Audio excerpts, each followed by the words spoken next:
इन दिनों दुनिया के अधिकांश देश भीषण गर्मी और हीट वेव से परेशान हैं। इस साल की गर्मी और तापमान का बढ़ता हुआ पारा अन्य सालों के मुकाबले अधिक चर्चा में रहा और इसका कारण है लोगों की आशंका और मौसम का पूर्वानुमान लगाने वाले विशेषज्ञों के अनुमान से भी कहीं ज़्यादा बढ़ता हुआ तापमान। कुछ ऐसे भी इलाके रहे जहां का तापमान 50 डिग्री सेल्सियस से भी अधिक चला गया। तापमान और लू से होने वाले नुकसान तो आपने देखे और महसूस कर ही रहे होंगे, लेकिन अभी भी तापमान से कुछ हद तक राहत है और शुद्ध ऑक्सीजन मिल रही है, तो इसमें सबसे बड़ा योगदान है अमेज़न जंगल का। अमेज़न जंगल को पृथ्वी का फेफड़ा भी कहा जाता है। आपने इसके बारे में पहले भी कई बार सुना होगा, लेकिन इससे जुड़ी खास बातों से अधिकांश लोग आज भी अनजान हैं। आइए जानते हैं कि अमेज़न के जंगल का धरती पर कितना योगदान है। उससे पहले जान लेते हैं कि अमेज़न का जंगल कहाँ है। अपनी यात्रा के दौरान कभी न कभी आपने कोई छोटा बड़ा जंगल जरूर देखा होगा, लेकिन यहाँ पर बात अमेज़न के जंगल की हो रही है। इससे ये स्पष्ट है कि ये वाकई बहुत ही खास जंगल होगा। अमेज़न जंगल को रेन फॉरेस्ट यानी कि वर्षा वन भी कहा जाता है। ये जंगल 9 देशों में फैला हुआ है, जिसमें ब्राज़ील, पेरू, बोलिविया, कोलंबिया और वेनेजुएला जैसे देश शामिल हैं। इसका वास्तविक क्षेत्रफल कितना है ये तो अलग अलग जगहों में अलग अलग बताया जाता है, लेकिन कहते हैं कि अगर ये कोई देश होता तो दुनिया का 9वां सबसे बड़ा क्षेत्रफल वाला देश होता। इससे आप इसके आकार का अंदाज़ा लगा सकते हैं। आइए अब अमेज़न जंगल की खासियत जान लेते हैं। अमेज़न जंगल का नाम ग्रीक पौराणिक कथाओं से लिया गया था।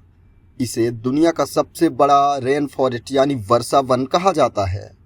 अमेज़न जंगल में पेड़ पौधों की लगभग 16,000 प्रजातियां पाई जाती हैं। कई मीडिया रिपोर्ट्स में छपी खबरों में ये लिखा है कि यहाँ 3,000 तरह के फलों की किस्में पाई जाती हैं।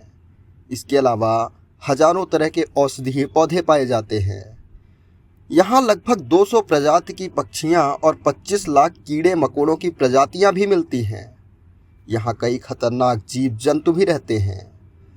धरती का सबसे खतरनाक जीवों में से एक ग्रीन एनाकोंडा भी अमेज़न के जंगलों में मिलता है, जिसके कारण ये खूबसूरत रेन फॉरेस्ट काफ़ी डरावना भी माना जाता है। आइए अब ये भी जान लेते हैं कि इसे पृथ्वी का फेफड़ा क्यों कहा जाता है। अमेज़न जंगल को पृथ्वी का फेफड़ा कहा जाता है। कहते हैं कि पूरी दुनिया में फैली कुल ऑक्सीजन में 20% योगदान अकेला अमेज़न का जंगल देता है। ये धरती में मौजूद खतरनाक कार्बन डाइऑक्साइड गैस लेकर हमें ऑक्सीजन देता है।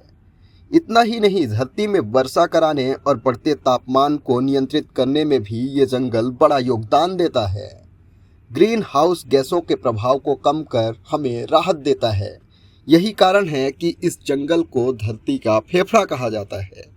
इन सब के साथ ही अमेज़न जंगल के बीचों बीच एक नदी बहती है, जिसे धरती की सबसे बड़ी नदी कहा जाता है। इस नदी का नाम है अमेज़न नदी, जिसके बारे में हम सब पहले भी सुन या पढ़ चुके होंगे। अमेज़न नदी की लंबाई 6400 किलोमीटर है, जो ब्राज़ील, पेरू, बोलिविया, कोलंबिया और इक्वाडोर से होकर बहती है और अटलांटिक महासागर में मिलती है। इस नदी को जंगल का ऑक्सीजन भी कहा जाता है, जिसमें हजारों जीव रहते हैं। आपको बता दें कि इतनी ज़्यादा लंबी होने के बावजूद भी इस नदी पर कोई पुल नहीं है। ऐसी तमाम दिलचस्प और अनोखी खबरों और वीडियोस के लिए हमारे चैनल को सब्सक्राइब कर लें। वीडियो पसंद आया हो तो एक लाइक और शेयर जरूर करें।